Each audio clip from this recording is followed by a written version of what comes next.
ایک بدبخت نے کہا کہ مسلمانوں کو اگر کمزور کرنا ہے تو ان سے 4 چیزیں چھین لی جائیں. 4 چیزیں جب مسلمانوں میں موجود ہیں تو یہ کمزور نہیں ہو سکتے.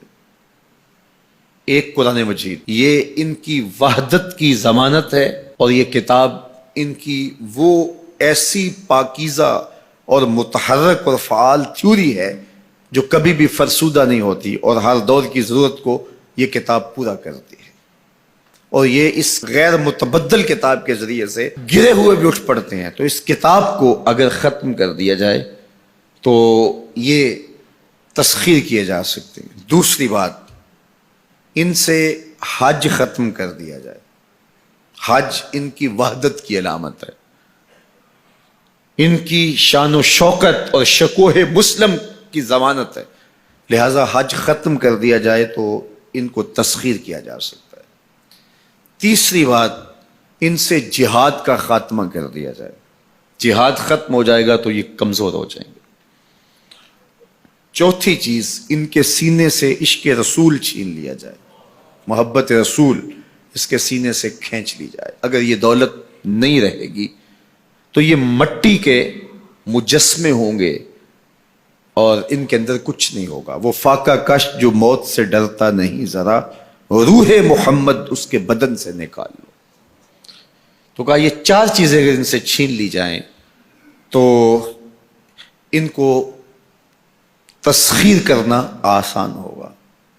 اب ان میں سے 2 چیزوں پر جب محنت کی گئی تو جہاد کے خاتمے کے لیے مسلمہ پنجاب مرزا قادیانی کو کھڑا کیا گیا، اور اس کا کام یہ تھا کہ مسلمانوں کی ذہن سازی کرے کہ جہاد ختم ہو گیا ہے. اور وہ خود لکھتا ہے کہ میں نے جہاد کی ممانعت پر اتنا کچھ لکھا ہے اور اطراف و اکناف میں بھیجا ہے، اگر وہ جمع کرنا ممکن ہو تو 300 الماریاں بھر جائیں. اتنا کچھ میں نے جہاد کی ممانعت میں لکھا ہے. تو وہ اس ایجنڈے پہ آیا تھا. نادیدہ ہاتھ اس کو لے کر کے آئے تھے، اور وہ ایک شخص نہیں تھا، 3 شخص تھے جن کا انٹرویو کیا گیا. سب سے مناسب یہ لگا تو اس کو انہوں نے جو ہے وہ اس کام کے لیے متعین کیا، اور جتنی بھی اس کو مالی ضروریات تھی اور حکومت کی سپورٹ تھی وہ میسر تھی. اسی طرح بہاؤاللہ کو حج کے ختم کرنے کے لیے وہاں ایران میں کھڑا کیا، اور اس نے جگہ جگہ کعبۃ اللہ کے ماڈل بنائے اور کہا اتنی دور سفر کر کے جاتے ہو، یہیں گھوم لیا کرو، تمہارا ذوق پورا ہو جائے کرے گا. اب یہ 2 لوگوں کو نادیدہ ہاتھوں نے ان 2 چیزوں کو ختم کرنے کے لیے، جہاد اور حج کو ختم کرنے کے لیے تیار کیا تھا، اور ان کے اوپر اس زمانے کے اندر انہوں نے کروڑوں روپے لگائے تھے. اب جب وہ مر بھی گئے ہیں تو ان کے متبعین کو وہ اسی طرح سپورٹ کر رہے ہیں، اس لیے ان کے متبعین جو ہیں وہ موجود ہیں. باقی جس نے بھی ادعائے نبوت کیا پاگل پن کی وجہ سے، یا جو ہے وہ اس کے اندر کوئی صلاحیت تھی تو وہ تکبر میں آ گیا، تو اس پاگل پن کی وجہ سے اس نے اعلان کیا، جب وہ گیا تو سلسلہ ختم ہو گیا. لیکن یہ جو 2 لوگ تھے ان کو باقاعدہ نادیدہ ہاتھوں نے کاشت کیا تھا اور پھر پانی دیا تھا، اور اب یہ کٹ گیا ہے تو نیچے سے ان کی پنیری کو وہ اب بھی جو ہے وہ پانی دے رہے ہیں اور گوڈی کر رہے ہیں، اور مسلمانوں کے اندر رخنہ اندازی کے لیے انہوں نے ہمیشہ ان کو فعال رکھا ہے اور ان کو ہمیشہ وسائل فراہم کر رہے ہیں. اس لیے امت کو ان سے محتاط رہنے کی بہت زیادہ ضرورت ہے، چونکہ یہ نادیدہ ہاتھوں کے مہرے ہیں جو مسلمانوں کو نقصان دینے کے لیے اور ان کے اندر سے ان جذبوں کو ختم کرنے کے لیے جو ہے وہ دن رات کوشاں ہیں، اور مغرب کی جاسوسی اسلامی ممالک سے کر کے جو ہے وہ ان کو فائدہ پہنچاتے ہیں. اور مسلمانوں کے لیے بالخصوص پاکستان کے لیے یہ مرزائی اس قدر خطرناک ہے کہ علامہ اقبال علیہ رحمہ نے اس زمانے میں کہا تھا، ابھی پاکستان بننے جا رہا تھا، آپ نے کہا تھا کہ مرزائی اسلام کے بھی غدار ہیں، پاکستان کے بھی غدار ہیں.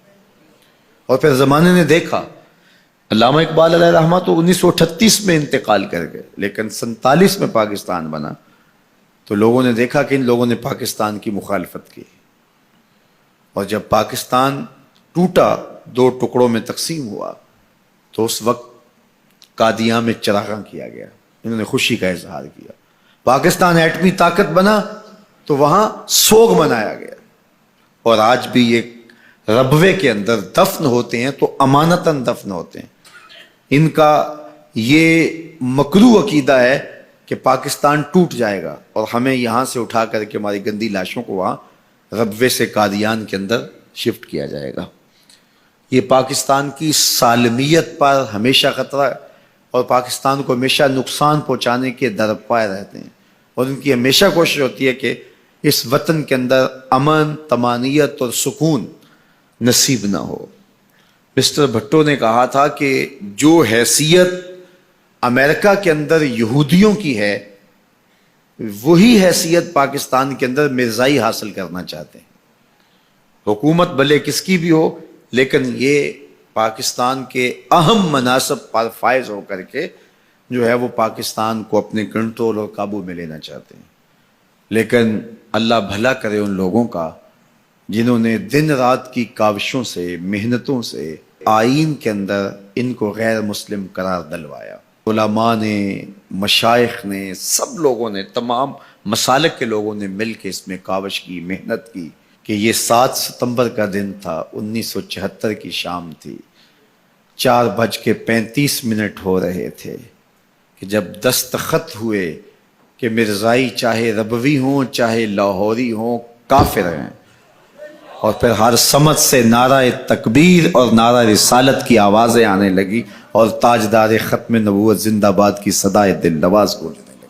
پھر اس وقت سے لے کر یہ پاکستان کے خلاف سازشوں میں اور زیادہ مصروف ہو گئے. پوری دنیا کے اوپر پھیلے ہوئے مرزائی پاکستان کو رسوا اور بدنام کرنا چاہتے ہیں مختلف ممالک کے اندر، اور ان کے مختلف ممالک کے ساتھ تعلقات ہیں مختلف بنیادوں پر، چونکہ یہ تھے ان کے اور ان کے خود کاشتہ پودا تھا مرزائیت جو یہاں لگایا گیا، یہودیت کا خود کاشتہ پودا ہے. لیکن مرزائی یہ نہیں سمجھتے کہ پاکستان یوں ہی نہیں بنا، یہ کسی حادثے کا نتیجہ نہیں تھا، پاکستان محبوب کی نگاہوں کا نتیجہ. اللہ کے خاص فضل سے یہ پاکستان مارز وجود میں آیا، اس لیے یہ مٹنے کے لیے بنا ہی نہیں تھا، قیامت تک قائم رہنے کے لیے بنا.